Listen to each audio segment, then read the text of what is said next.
something like that.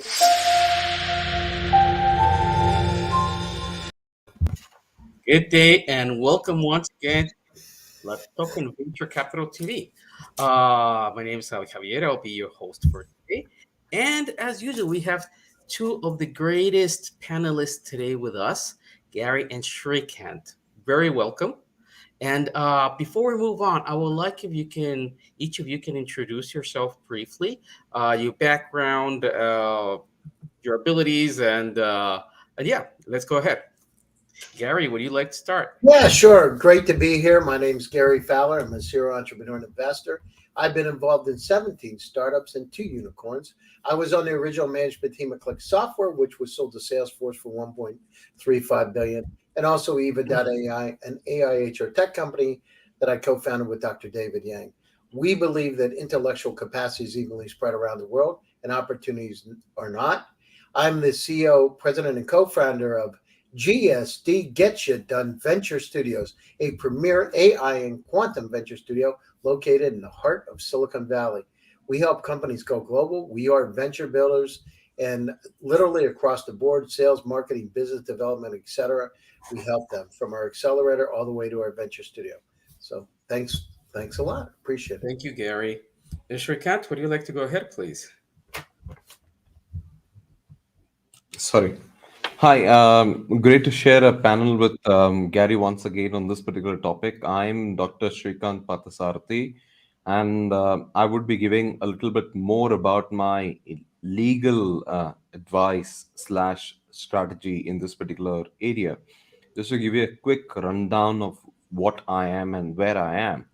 I am a legal counsel and I advise family offices and metaverse and anything quite disruptive is quite challenging for family offices which are situated particularly in Southeast Asia and particularly India. And I represent the Fortune 500 of India, and I am more than happy to share my thoughts in terms of uh, what startups could do, especially in this particular area, because of the fact that I come across a lot of um, legal opinions that are being shared by these Forbes 500, who ask me as to evaluate whether this is something which is worth investing.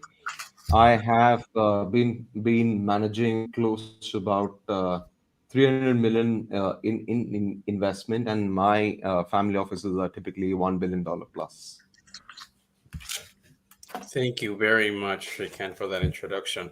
Now, today we have a very interesting topic, investing into the next generations of games and metaverse. As you know, metaverse and games are they quite belong to each other, especially nowadays.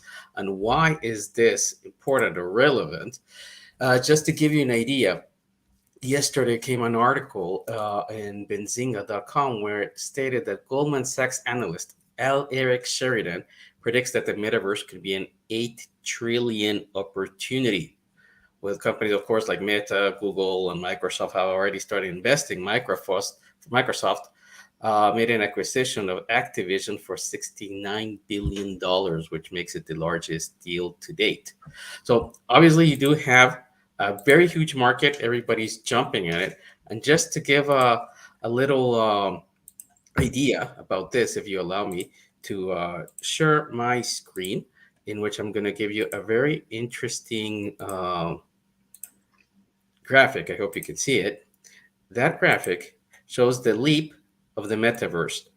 It is made by Morgan Stanley, November 2021. And I'm going to quote, the chart shows the speed at which mentions of select technology themes in global company transcripts reach peak interest.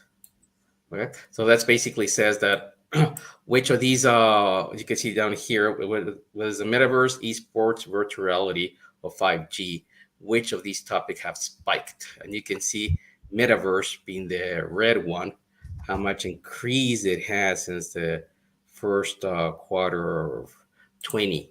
So that a little bit shows how much are how much is being paid attention to this specific topic. Gary, what do you think? Why is this? What kind of investing can you do in games in the metaverse at the moment? Well, I mean, the situation is, if you look at it, the challenges today is that our world is becoming this hybrid world, right? And so one of the companies that we have that is funded by I'd say ultra high net worth individuals is really, this intersection between our real life uh, tokenization and gaming, and then this AR XR, AR VR XR new reality. I mean, it's just the pieces are coming together. You got NFTs, you got blockchain, you got the metaverse, and in my opinion, it just is just the natural extension. The thing is, it's not all about games but games are becoming more real, right? What is real and what's not. At the same time, one of the projects we're working on is really the tokenization of goodness, right? Empathy, compassion. How can we really breed some of these into the games so that we do the right thing instead of killing people in the games, which were, you talk about, I was a psychologist, am a psychologist, but we talk about vicarious learning. I mean, let's talk about some of the good things we can bring and how we can bring people together, how we can go down through and solve problems and not create problems in the metaverse. And so the companies that are forward thinking and look at it are doing the right things, because our world has been, look at where we are now. StreamYard was founded in 2018. Here we are, right? Look at our backgrounds that we have here today. So we already started entering the metaverse. The thing is, how can we make it real? How can we buy real estate? How can we buy products and services? How can we tokenize it? That's where it starts to become fascinating, interesting. And at the same time, it really democratizes the opportunity around the world. Each person will be able to participate in this. And what we have to do is you see things like Starlink going up, or they're spreading access to media all over the world. It's not if, it's when it's going to happen. And has it started? Absolutely. But there's some warning signs. Look at Facebook and Meta recently in terms of what did they lose? 12 or 20% in terms of value. So people are cautiously optimistic. The one thing I can tell you is it's here to stay. But whenever there's a new market that's coming out, there's going to be winners and there'll be losers. And it doesn't mean that the companies that have won in the past are going to be the winners today. Thank you, Gary, for that insight. Shrikant, now if somebody would come and would like to decide to invest, whether it's games or metaverse, do you think that they take it seriously, or they just think it's simply a fade and it's going to go away?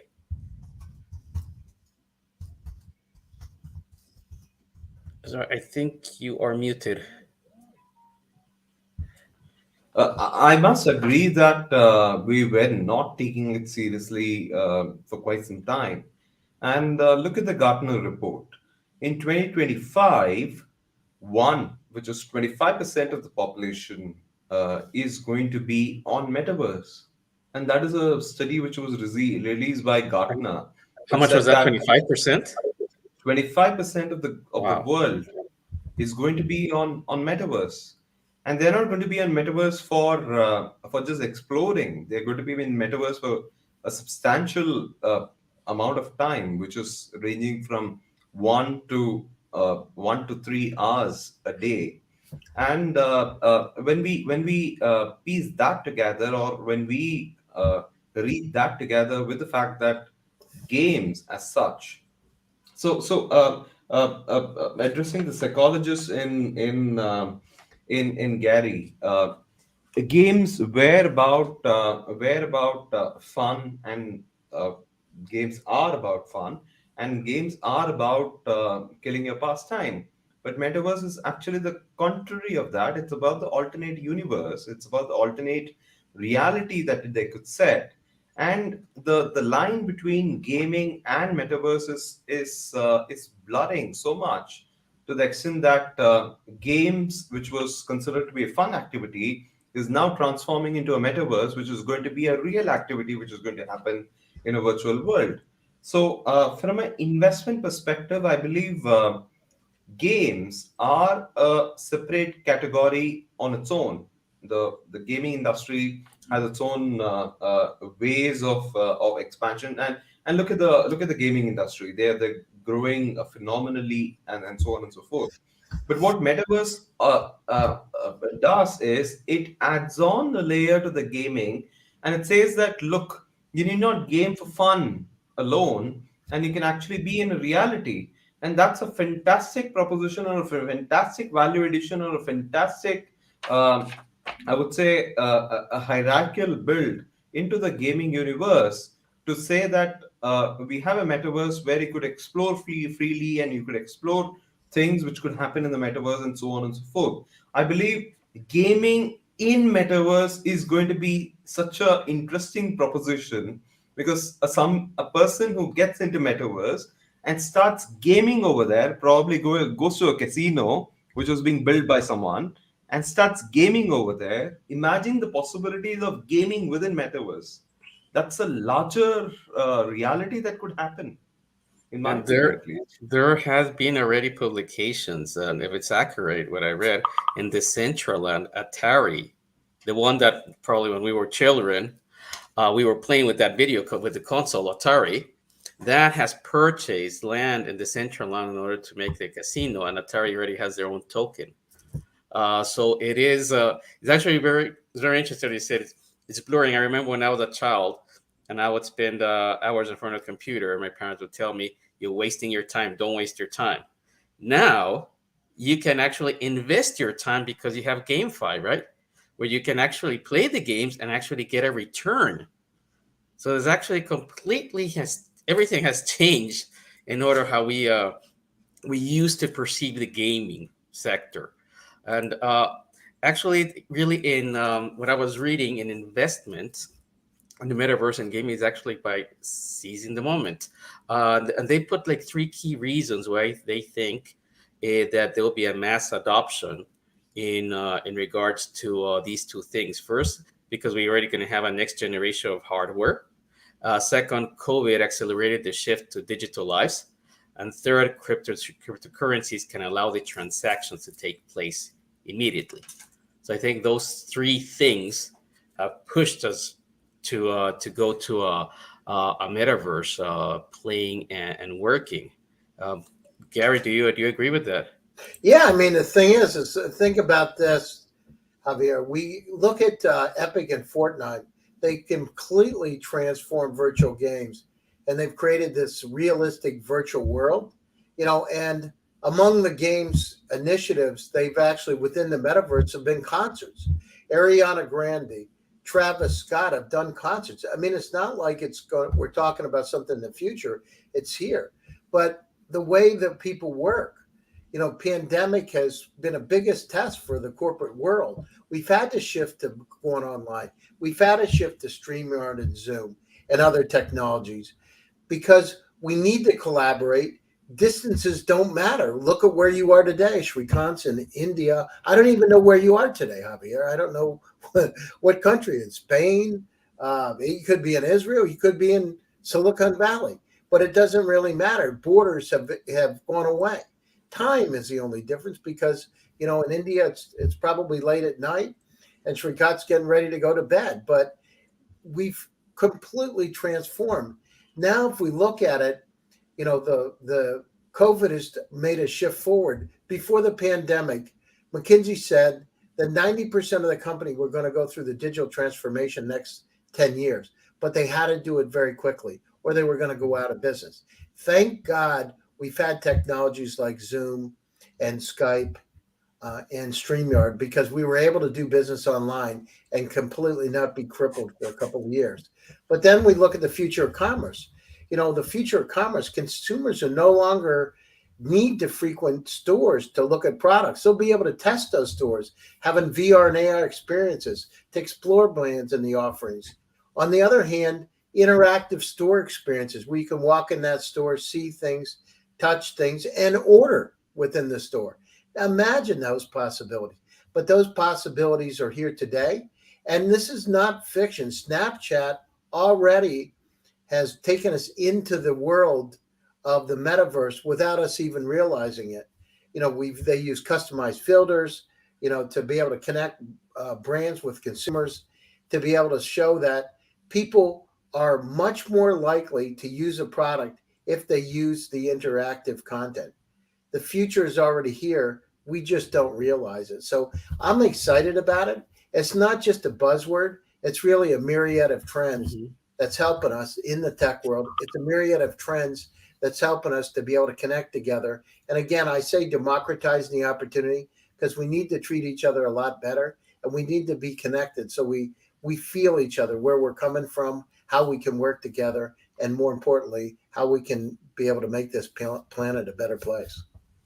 Definitely think we're going to have a lot of opportunities open for that when the metaverse comes, connecting everywhere, people from all over the place. That's not only work, but socially as well. As you mentioned, the concerts, for example. I think there's a huge opportunity there.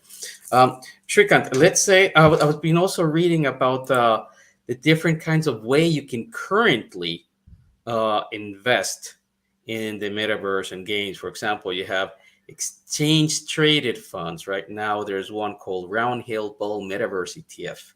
You can actually invest in that, and they'll be investing on your behalf. You have the virtual land, of course, and then you have cryptocurrencies, which like Mana, that belong to the central land, and therefore you would be investing in the meta universe. Now, Shrikant, do you expect, like in 5 years from now, that your professional advisor or whoever you use for investments will start pushing and offering these kind of games and metaverse opportunities for investments? Could you repeat that question, Javier? I Like, believe I had a bit of a connection trouble. okay, do you think that in 5 years from now, your professional advisor for investments would actually offer you these type of metaverse and games investment opportunities? I don't even think I would travel that far to actually advise someone to invest in metaverse. I believe it is happening right now. We don't have to go that far. I believe the buzzword last year was NFTs and bitcoins and so on and so forth, but it had its own set of perils, so to speak. But in metaverse, what is happening is the conversation is becoming more and more real, which is a very paradoxical statement because we are talking about real things in metaverse, and it is a fantastic opportunity for any investor to establish the very fact that you can establish your own playground or your own territory in metaverse, which could allow you to game at the same time allow you to do multiple other things. So the way I see it is from a hierarchical perspective. I see the metaverse to be at the top of the food chain, and you have games and other aspects built into metaverse. So I believe the idea of selling a metaverse to an investor is a lot more easier as compared to selling a game to a user, which is going to be far more nuanced in terms of whether you will attract the number of downloads, and you will attract the number of players, and whether the player engagement is interactive and so on and so forth. I believe these questions will be inherently answered in metaverse, wouldn't they? Yeah, definitely. They would definitely would do. Um, I receive links, very interested in links that we have been sharing. One of them is the future of work and society in the metaverse, Gary, that you wrote for Forbes. Yeah. Yep. I've written a couple articles in the metaverse, and I wrote these articles before Meta was Meta. So, I mean, they took a while to get published, but I've written several articles because I've talked about this for some time, probably a year and a half, actually. Okay, perfect, fantastic. I think maybe we can even make it a discussion for our next panel discussion, the future of work and society in the metaverse. Sounds Yeah, interesting. sure. I recommend it. Gentlemen, thank you much for your time. Do you have any final words for our audience today? Yeah, I have some final words. I mean, it's the situation is, tomorrow is today. Don't say tomorrow never comes. If you're going to go out and you want to have a successful company, whether you're a Fortune 500 or a startup, go out and explore. Don't be afraid. Look at where those opportunities can lie. We are going to be connected together. Web 3.0, the connections that we're going to have, the decentralization, and yet the connections of our lives. So go out there, look at AR, VR, XR technologies. Look at what's happening now with companies like Snapchat. Look at how our lives have been affected with COVID in a positive way. We've become, on one side, we were far apart, and today we're a lot closer together. But it's only going to get better. Look at those opportunities today. You can reach me, Gary Fowler, on LinkedIn.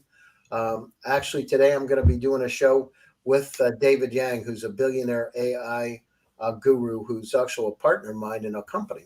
And we're going to talk about work and the great resignation today. So if we get a chance to tune in, it'll be happening this afternoon in GSD. Perfect. Thank you, Gary. Shrikant, would you like to say something? I would say that the investors of today are, I mean, the people who are building aspects in metaverse. I believe they have a more of a supply problem rather than a demand problem. I believe I seriously believe that the demand is always going to be there. It is more of a supply in terms of Mm-hmm. whether when you are a startup, whether you're able to build the appropriate conducive environment for a person who is trying to access metaverse. And in that particular regard, I believe the differentiation for a startup would lie in the fact that how conducive are they in a metaverse reality, and why would I choose a metaverse reality of a particular startup versus a metaverse reality of another startup. So I believe that particular reality experience and the level of reality that we could get to is something that I would strongly suggest. For example, if I may draw an analogy, these are not closing thoughts, but this is something that we could have discussed. Mm-hmm. But if you think about it, there was this particular game called Flight Simulator, Mm-hmm. and the Flight Simulator, which was produced by Microsoft, it went more and more detailed to the extent that I could actually see the level of detail from flying and from the perspective of what are the structures that are below me when I'm flying. And imagine that as a template for startups to actually build out a reality which is so conducive that I really want to be in this particular reality, which is giving me a lot more a pleasure than I would by seeking any other, I would say, alternate remedies in pharmacological or any other perspective. Thank you very much, Shrikant, for that insight. Yeah, and I totally agree with you. Actually, I think the demand is much bigger than the supply. Might change as we see the big names jumping in. There was an article, I don't know, it mentioned that BlackRock is looking into offer these kind of investment opportunities as well. Once BlackRock is in, everybody will follow, as we all know. Well, that was it for today. Gary, Shrikant, once again, thank you very much for participating. To our viewers, thank you for your time, and we'll see you in the next show. Until that, take care and stay safe. Thank you very much. Bye bye, everybody. Take care.